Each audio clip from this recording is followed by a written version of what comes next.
সম্মানিত দর্শকবৃন্দ এবং আমার সুধীমণ্ডলী, আসসালামু আলাইকুম। আজকে আমি আপনাদের কাছে একটি গর্ভবতী মায়ের যত্ন সম্পর্কে কিছু কথা বলতে এসেছি। আসলে গর্ভবতী একটি মেয়েদের জীবনের একটি খুবই গুরুত্বপূর্ণ সময়, যেখানে কিনা তার স্বাভাবিক কিছু যত্ন সম্বন্ধে পরামর্শ দিলেই আপনারা সেই মতো একটি সুস্থ সন্তান জন্ম দিতে পারবে সেই গর্ভবতী মা। তবে গর্ভবতী হওয়ার আগেই আমরা বলি কমপক্ষে 3 মাস আগে একটি ডাক্তারের সুপরামর্শ নেবেন, কারণ গর্ভবতী হওয়ার আগেই যদি আপনার শরীরের অবস্থাটুকু জেনে নিতে পারেন, তাহলে একটি সুস্থভাবে সন্তান আসবে আপনার কাছে এবং তার সুসংবাদটা আমরা সবাইকে আপনাদের দিতে পারবো।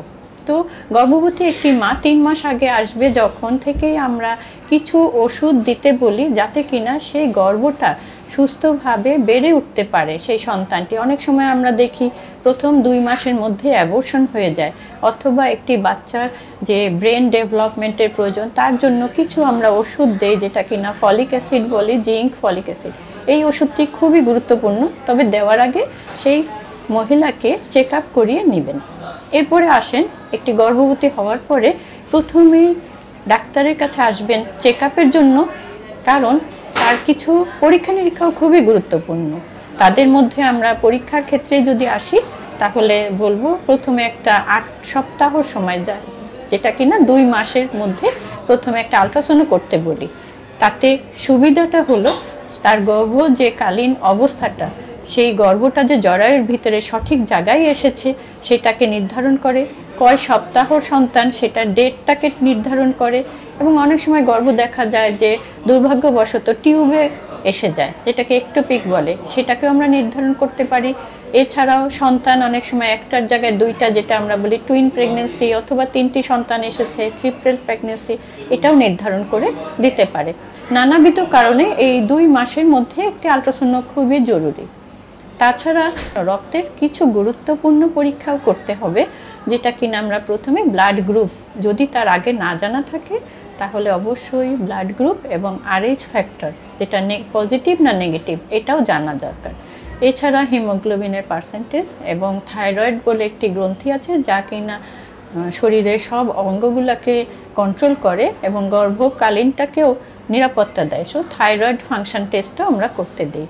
এছাড়াও আছে কোনো যৌনবাহিত রোগ আছে কি না, সেটা VDRL টেস্ট দিচ্ছি, হেপাটাইটিস B ভাইরাস অ্যান্টিজেনটা করতে দিচ্ছি। এছাড়া আর ইউরিন টেস্ট করা দরকার। ইউরিনের মধ্যে অনেক সময় ইনফেকশন থাকে, যা কি না দেখে নেওয়া দরকার। হয়তো তাদের লক্ষণ নয়, কিন্তু অনেক সময় ইনফেকশন ধরা পড়ে। তো এই পরীক্ষাগুলো আমরা যদি সংক্ষেপে বলি, একটি আলট্রাসোনোগ্রাফি, তলপেটের রক্তের 5টা পরীক্ষা এবং ইউরিন RE মানে রুটিন টেস্ট, এই পরীক্ষাটাগুলো খুবই দরকার। আর এই যে 2 মাসের মধ্যে আপনারা আসবেন, তখনও ডাক্তারি চেক আপটাও দরকার, যেখানে একটি মহিলার ওজন দেখা হবে, ব্লাড প্রেশারটা দেখা হবে, তাছাড়া কোনো সমস্যা আছে কিনা সেইটা অনুযায়ী তাকে চিকিৎসা দেওয়া হবে। এবার প্রাথমিক অবস্থা যে প্রথম ধাপ, যে 3 মাসের মধ্যে চিকিৎসার জন্য কথাগুলো বলে দিলাম। পরবর্তী আপনারা অবশ্যই আর 3 বার কমপক্ষে ডাক্তারের পরামর্শ নেবেন। যেমন আমরা বলি একটি 18 থেকে 22 সপ্তাহের মধ্যে আবার একটি অ্যানোমালি স্ক্যান আলট্রাসাউন্ড করা দরকার, যেটা কিনা জরায়ুর মধ্যে যে সন্তানটি সুস্থভাবে বেড়ে উঠেছে সেটা বলে দিবে। এরপরেও আমরা বলছি যে এখানেও ব্লাড প্রেশার চেক আপের খুবই গুরুত্ব, এবং তার শরীরে কি কি সাপ্লিমেন্ট দরকার সেটাও আমরা ডাক্তারি পরামর্শের সাথে তার প্রয়োজন অনুযায়ী দিয়ে থাকি। 18 থেকে 20 সপ্তাহের মধ্যে আলট্রাসাউন্ডটা অ্যানোমালি স্ক্যান নামে অনেকে চিনে থাকে। তো এরপরে আসবেন আবার 7 মাসের সময় আরেকবার একটি 28 সপ্তাহের সময় হিমোগ্লোবিন আমরা দেখতে চাই, এবং অনেক সময় ব্লাড সুগারটাও খুবই দরকারি, সেই টেস্টটাও আমাদের করতে দিতে হবে। আর শেষ সময় যখন 34 সপ্তাহ হয়ে যায়, এটা আমরা বলি পূর্ণ অবস্থা, 37 সপ্তাহের মধ্যে হলো টার্ম প্রেগনেন্সি। এই সময় আরেকটি চেক আপ প্রয়োজন, তার গর্ভে সন্তানটি ঠিক পজিশন মতো আছে কিনা, তার ভিতরে পানি ঠিক মতো আছে কিনা, সমস্ত কিছু আমরা চেক আপ করে তাকে যে জন্মের ডেটটা আমরা মোটামুটিভাবে নির্ধারণ করে তাকে বলে দিতে পারি। তাছাড়া আরেকটি গুরুত্বপূর্ণ আপনাদের সবাইকে জানতে হবে যে জরুরি অবস্থা কখন হলে আপনারা এই 4টি বার আসার ছাড়াও আপনারা ডাক্তারের পরামর্শ নেবেন। সেটি আমরা বলি হাতের 5টি আঙ্গুলের সাথে নির্ধারণ করা। এই 5টি কারণে আপনারা ডাক্তারের কাছে আসবেন।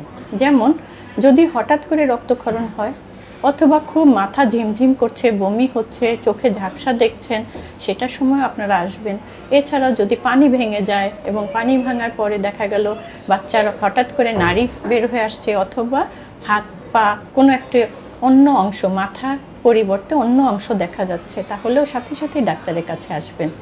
আরেকটি কারণ হলো একটি প্রসব ব্যথা শুরু হয়, 12 ঘন্টার মধ্যেও বাচ্চা প্রসব না হয়, তাহলে অবশ্যই বিলম্বিত প্রসব।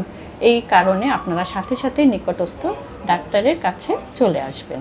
এটাই আমরা যে ডেঞ্জার সাইন বলে কথা বলি, বিপদ সংকেত। তাছাড়া একটি প্রাকৃতিক দুর্যোগেরও ব্যাপার আছে। গর্ভকালীন এই যে এখন ঝড় বৃষ্টি হচ্ছে, তো প্রাকৃতিক দুর্যোগের সময় আপনারা নিরাপদ আশ্রয়ে থাকবেন, যেখানে কিনা একটি চিকিৎসক থাকে, যে কোনো সময় আপনার প্রসবের জন্য সহযোগিতা করতে পারবে। এটুকু বলে আমরা গর্ভকালীন প্রসব, দুর্যোগ অবস্থা অথবা চেক আপের কথাটা আপনাদের সামনে তুলে ধরছি। ধন্যবাদ।